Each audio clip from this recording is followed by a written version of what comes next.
2 โครินธ์บทที่3ข้อที่4เป็นต้นไปว่าเรามีความมั่นใจเช่นนี้ในพระเจ้าโดยพระคริสต์ไม่ใช่เพราะมีความสามารถในตัวเราเองที่จะถือว่าสิ่งหนึ่งสิ่งใดเกิดจากตัวเราเอง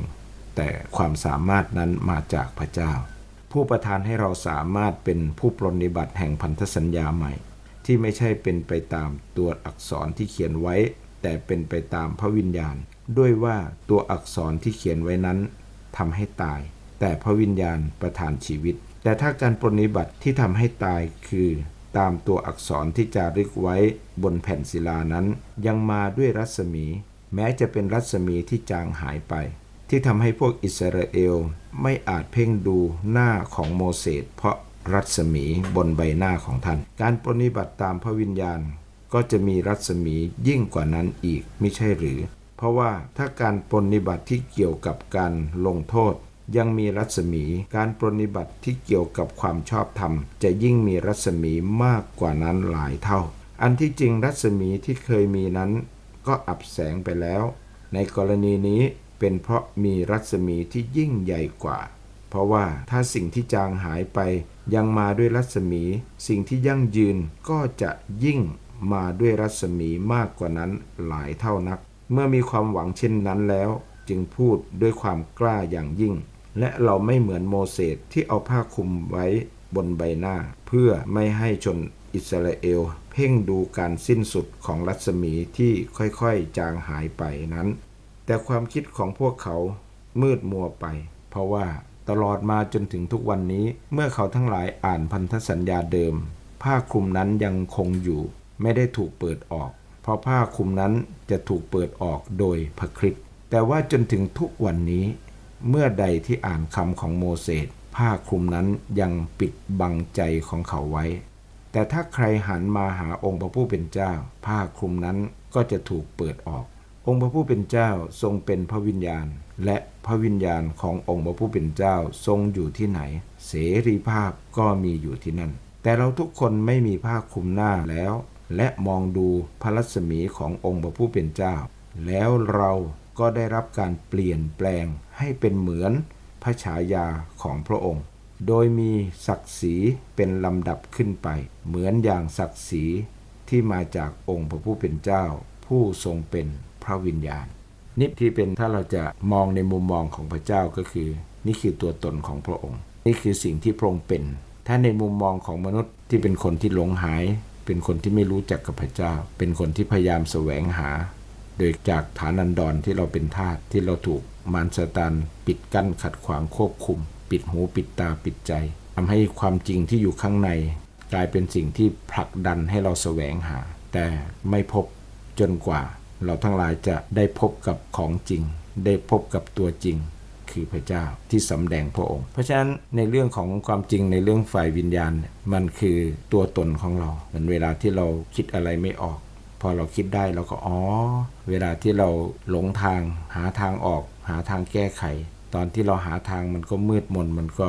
ยังเป็นอะไรที่อึมครึมอยู่แต่เมื่อเราพบทางออกเมื่อเราแก้ไขได้เราก็ถึงบางการที่มนุษย์แสวงหาตลอดบรรพบุรุษของเราทุกยุคทุกสมัยทุกคนแต่เมื่อเวลาที่เราได้ยินข่าวประเสริฐเมื่อเราได้กลับมาหาพระเจ้าเมื่อเราได้เปิดใจกับพระองค์เหมือนพระคัมภีร์ได้ให้เราเห็นภาพว่าเมื่อใดที่เราอ่านแม้แต่เราอ่านพระคัมภีร์แม้แต่เราอ่านธรรมบัญญัติแม้แต่เราฟังธรรมบัญญัติแม้แต่เราฟังการสอนธรรมบัญญัติหรือเราเป็นผู้สอนธรรมบัญญัติเองเราก็เป็นเหมือนคนที่หันไปหาโมเสสผ้าคลุมหน้าก็ยังคลุมเราอยู่ผ้าคลุมหน้าก็ยังคลุมเราอยู่แต่เมื่อเราหันมาหาพระคริสต์หันมาหาพระคริสต์เปิดใจของเรายอมรับพระองค์ฟังพระองค์ผ้าคลุมหน้านั้นก็ถูกเปิดออกนั่นก็คือหลับตาและเปิดตาหันหลังให้กับหันหน้ามามันก็ไม่ได้เป็นเรื่องอะไรที่ซับซ้อนแต่เมื่อใดที่เราไม่ได้หันมาหาพระคริสต์เราแสวงหาแม้กระทั่งเราแสวงหาผ่านทางธรรมบัญญัติของพระเจ้าที่พระเจ้าประทานให้กับชนชาติอิสราเอลให้กับผ่านทางโมเสสผ้าคลุมหน้านั้นก็ยังปิดอยู่คำว่าปิดก็คือก็ยังปิดอยู่เหมือนเราผ้าคลุมรถผ้าคลุมสิ่งของไว้ผ้าคลุมหน้ามันก็ยังปิดอยู่ไม่ว่าเราจะเป็นยังไงทำอะไรยุคสมัยผ่านไปกี่ยุคกี่สมัยกี่พันปีก็ยังคลุมอยู่ก็ยังเป็นสิ่งที่ซ่อนอยู่แต่เมื่อทันทีที่เราหันมาหาพระคริสต์เหมือนเราตอนนี้ถ้าพี่น้องลองหลับตาถ้าเราหลับตาก็คือมืดหมด ถ้าเราลืมตาขึ้นเปิดตาขึ้นลืมตาขึ้นในความสว่างด้วยก็ทำให้เราเห็นมันไม่ได้มีอะไรซับซ้อนเมื่อเราหันมาหาพระคริสต์ความเข้าใจของเรามาผ้าคลุมหน้าเกี่ยวกับความสว่างความเข้าใจการได้รับการเปิดเผยได้รับการเฉลยเมื่อเราหันมาหาพระคริสต์ผ้าคลุมหน้าก็เปิดออกและพระเจ้าทรงเป็นพระวิญญาณผู้ให้ชีวิตเมื่อเราหันมาหาพระคริสต์ทำสิ่งที่มาจากพระวิญญาณพระคริสต์คือพระเจ้าที่เสด็จมารับสภาพของมนุษย์เพื่อจะทำสิ่งที่มนุษย์ทำล้มเหลวให้สำเร็จพระคริสต์คือผู้ที่มาทำตามพระวิญญาณเอวาและอาดัมล้มเหลวเพราะว่าพลาดเพราะว่าเขาทำตามสถานการณ์ที่มีมารอยู่ต่อหน้าเขาในความคิดของเขาก็เลยถูกมารชักนำแต่พระเจ้ากำชับเขาผู้ที่กำชับเขาคือพระเจ้าผู้ทรงเป็นพระวิญญาณพระเจ้าผู้ทรงเป็นพระวิญญาณแต่เมื่อเขาฟังมารเขาหันมาหามารสิ่งที่มารมีก็คุมเขาทั้งที่เขาเป็นของพระวิญญาณในที่สุดเมื่อเขาฟังมารแนวความคิดของมารข้อมูลของมารก็คุมเขานี่แหละจึงเป็นเหตุที่ทำไมเราจึงต้องหนุนใจซึ่งกันและกันในการฟังพระเจ้า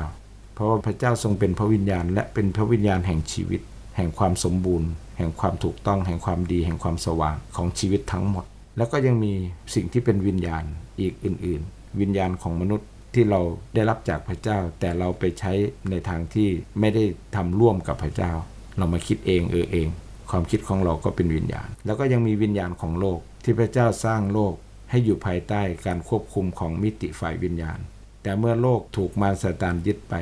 ก็กลายเป็นสิ่งที่เหมือนบ้านที่ถูกยึดรถที่ถูกยึดชีวิตที่ถูกยึดก็กลายเป็นสิ่งที่อยู่ภายใต้การควบคุมของผู้ที่ยึดไปเมื่อมนุษย์หลงผิดจากพระเจ้าก็ถูกมารซาตานควบคุมยึดไปและยังมีวิญญาณของมารซาตานที่เป็นต้นตอของการกบฏก็ควบคุมเป็นผู้ควบคุมให้ผู้คน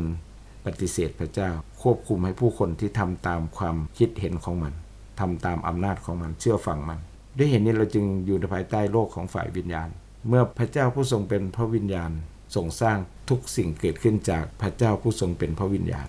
โลกสรรพสิ่งจักรวาลมนุษย์มาจากการทรงสร้างของพระเจ้าผู้ทรงเป็นพระวิญญาณแต่เมื่อมนุษย์ไปฟังวิญญาณของโลกวิญญาณของมารซาตานที่ควบคุมผ่านการกบฏ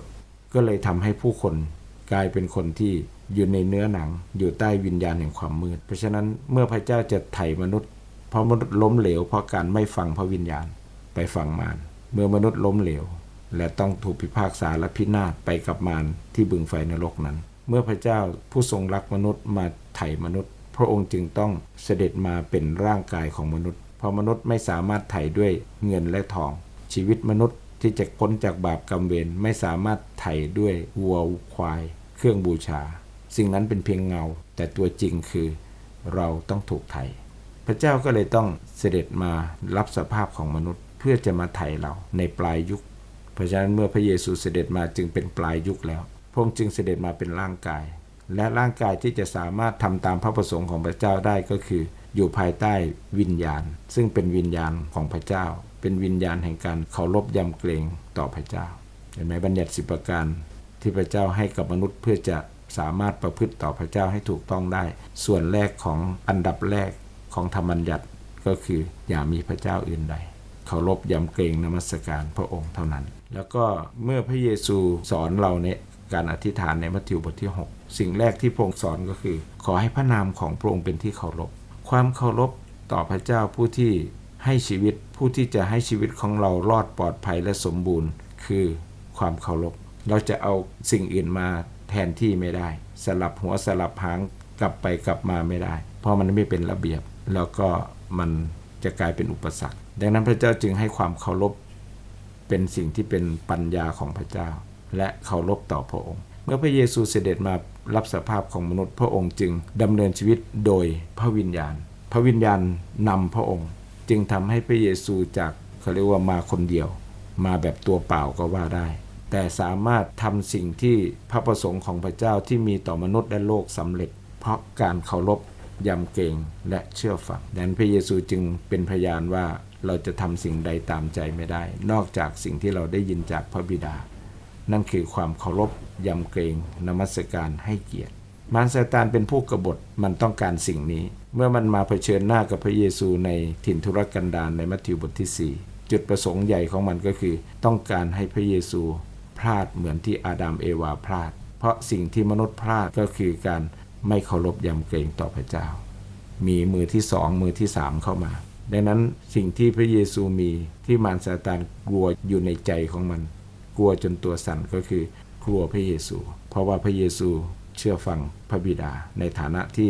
อยู่ในสภาพร่างกายเหมือนมนุษย์ที่มารซาตานควบคุมมาแล้วดังนั้นสิ่งที่มันพยายามชักแม่น้ำทั้งห้าทำทุกอย่างที่จะล่อลวงที่จะเหมือนพวกมิจฉาชีพคุยไปคุยมาหลายคนถ้าคุยนานๆเนี่ยก็เสร็จตกบ่วงเพราะว่าจุดประสงค์ของเขาคือต้องการได้สิ่งที่เขาต้องการที่จะดูดเงินต้องการที่จะหลอกให้เซ็นหลอกให้เป็นทาสมารซาตานก็หยุดจุดประสงค์เดียวทุกวันนี้ก็เหมือนกันมารซาตานก็พยายามทำสิ่งนี้แต่พระเยซูทรงไว้ซึ่ง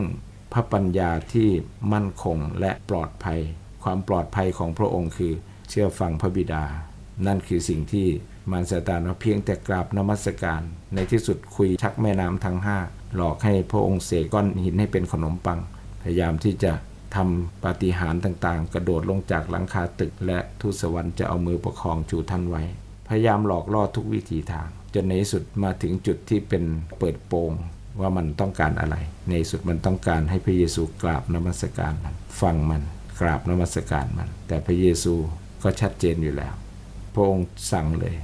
ไอ้ซาตานจงไปให้พ้นเพราะผู้ที่นมัสการคือพระเจ้าองค์เดียวเท่านั้นและนี่คือสิ่งที่เอวาพลาดและนี่คือสิ่งที่คริสเตียนมากมายพลาดเพราะพระเจ้าครอบครองทั้งหมดตั้งแต่อดีตจนถึงปัจจุบันและอนาคตอำนาจการปกครองเป็นของพระองค์มารซาตานก็ยังใช้วิธีเดิมๆในการมาล่อลวงให้มนุษย์ที่จะไม่เชื่อฟังไม่อธิษฐานไม่นมัสการไม่เคารพยำเกรงพระเจ้าไปทำผิดทำบาปละเมิดทั้งความคิดจิตใจท่าทีทำให้เราไม่มาหาพระองค์ไม่พึ่งพระองค์เพราะการพึ่งพระองค์ไม่ได้เป็นความอ่อนแอแต่เป็นการป้องกันชีวิตให้เรามั่นคงปลอดภัยด้วยเหตุนี้พระเยซูจึงดำเนินชีวิตโดยพระวิญญาณทรงนำทั้งที่พระองค์คือผู้ที่สมบูรณ์ที่สุดพระองค์เชื่อฟังและอยู่ในการทรงนำของพระวิญญาณเพราะพระวิญญาณคือพระเจ้าเพราะฉะนั้นทุกวันนี้ถ้าคริสเตียนเราปฏิเสธพระวิญญาณและจับพระวิญญาณมาเป็นหลักข้อเชื่อจับพระวิญญาณมาเป็นคณะนิกายจับพระวิญญาณมาเป็นป้อมความคิดเหตุผลเราก็ถูกผ้าคลุมหน้าคลุมอยู่ผ้าคลุมหน้านั้นก็ยังคลุมอยู่ก็ยังมืดอยู่ก็ยังถูกซ่อนอยู่ก็ลองดูเราปิดตาก็ไม่เห็นอะไรเอาอะไรมาคลุมไว้เอาปิ๊บมาคลุมไว้เอาผ้ามาคลุมไว้เอาม่านมาปิดกั้นไว้เอาความคิดเหตุผลความรู้สติปัญญาเอาธรรมบัญญัติมาคลุมไว้ก็ยังมืดอยู่ดีเพราะฉะนั้นข้อ15จึงบอกว่าแต่จนถึงทุกวันนี้เมื่อใดที่อ่านคำของโมเสสผ้าคลุมนั้นยังปิดบังใจของเขาไว้ข้อ16แต่ถ้าใครหันมาหาองค์พระผู้เป็นเจ้าผ้าคลุมนั้นก็จะถูกเปิดออกดังนั้นจึงไม่ขึ้นอยู่กับสติปัญญาความสามารถตาดีหรือตาไม่ดีความสามารถที่เรามีแม้จะมีความสามารถเลิศเลอรวมทั้งเพอร์เฟกต์ด้วยจึงไม่ใช่เป็นความสามารถของมนุษย์แต่มันขึ้นอยู่กับมีผ้าคลุมหรือไม่คลุมเราให้อะไรคลุมความคิดของเราคลุมตาใจของเราถ้าเราให้พระคริสต์หันมาหาพระคริสต์ผ้าคลุมก็เปิดออกถ้าไม่หันมาหาพระคริสต์จะหันมาหาศาสนาคริสต์ผ้าคลุมนั้นก็ยังอยู่ถ้าเราจะท่องพระคัมภีร์เหมือนพวกฟาริสีเหมือนบรรดาปุโรหิตเหมือนสิ่งที่อยู่ในธรรมบัญญัติพระคัมภีร์ก็บอกชัดเจนว่าเมื่อเราอ่านคำของโมเสสเมื่อเราอ่านพระคัมภีร์โดยเป็นตัวหนังสือโดยเป็นกฎเป็นบัญญัติผ้าคลุมนั้นก็ยังอยู่แต่เมื่อเราหันมาหาพระคริสต์ผ้าคลุมนั้นก็เปิดออกพระคำกลายเป็นชีวิตพระเยซูกลายเป็นชีวิตความเชื่อของเรากลายเป็นชีวิตเป็นความสว่างเมื่อผ้าคลุมนั้นถูกเปิดออกข้อ17บอกว่าองค์พระผู้เป็นเจ้าทรงเป็นพระวิญญาณและพระวิญญาณขององค์พระผู้เป็นเจ้าทรงอยู่ที่ไหนเสรีภาพก็มีอยู่ที่นั่นพระวิญญาณคือผู้ที่ทำให้เรามีเสรีภาพพระวิญญาณอยู่ที่ไหนเสรีภาพอยู่ที่นั่นคนที่ดำเนินชีวิตกับพระวิญญาณก็มีทั้งพระวิญญาณมีทั้งเรามีทั้งธรรมบัญญัติมีทั้งทุกสิ่งไม่ได้ขัดแย้งกันเลยแต่หลายคนเมื่อเรายึดธรรมบัญญัติถ้าเราไม่ตามพระวิญญาณผ้าคลุมนั้นก็คลุมอยู่ก็ยังเป็นศาสนาคริสต์อยู่แต่ไม่ใช่การคืนดีแต่ไม่ใช่การดำเนินชีวิตตามพระวิญญาณดังนั้นขอพระเจ้าประทานความเข้าใจที่จริงๆไม่ใช่ความลึกลับซับซ้อนแต่เป็นความจริงข้อ18บอกว่าแต่เราทุกคนไม่มีผ้าคลุมหน้าแล้วและมองดูพระรัศมีขององค์พระผู้เป็นเจ้าแล้วเราก็ได้รับการเปลี่ยนแปลงให้เป็นเหมือนพระฉายาของพระองค์โดยมีศักดิ์ศรีเป็นลำดับขึ้นไปเหมือน อย่างศักดิ์ศรีที่มาจากองค์พระผู้เป็นเจ้าผู้ทรงเป็นพระวิญญาณเพราะฉะนั้นอย่ามองเรื่องพระเจ้าหรือเรื่องพระวิญญาณผ่านทางผ้าคลุมหน้า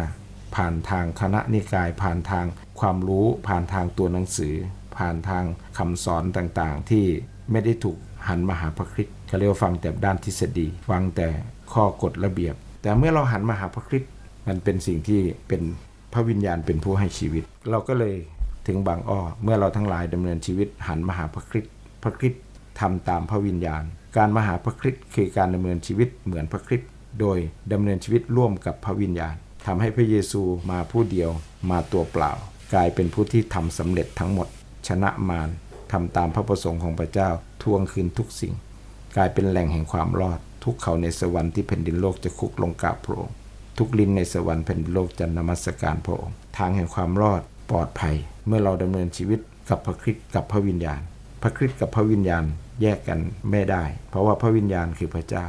พระคริสต์คือมนุษย์ที่ทำตามพระวิญญาณที่ทำให้พระประสงค์ของพระเจ้าสำเร็จและเราคือผู้ที่ดำเนินชีวิตเหมือนพระคริสต์ที่ทำตามพระวิญญาณไม่มีอะไรซับซ้อนรักษาความสัมพันธ์ฟังพระองค์ทำตามพระองค์พระองค์ก็ฟังเราพระองค์รักเราเรารักพระองค์ความรักของพระองค์กับเราก็แน่นปึ๊กความรักของพระองค์ก็บริบูรณ์ไม่ได้มีอะไรซับซ้อนผ้าคลุมหน้าเปิดออกทันทีเมื่อเราหันมาหาพระองค์ผมเชื่อว่าถ้าเราดำเนินชีวิตอย่างนี้ทั้งผู้เชื่อเก่าผู้เชื่อใหม่ทั้งผู้นำผู้ตามทั้งผู้สอนผู้ที่รับคำสอนเราได้รับสิ่งที่เป็นชีวิตล้วนๆดังนั้นให้เราเคลื่อนกับพระวิญญาณผู้ทรงเป็นพระเจ้าไม่ใช่เป็นหลักข้อเชื่อไม่ใช่เป็นผู้กำหนดคณะนิกายแต่เป็นผู้ที่เราหันมาหาพระองค์พระวิญญาณของพระเจ้าก็อยู่กับเราฮาเลลูยาสรรเสริญพระเจ้า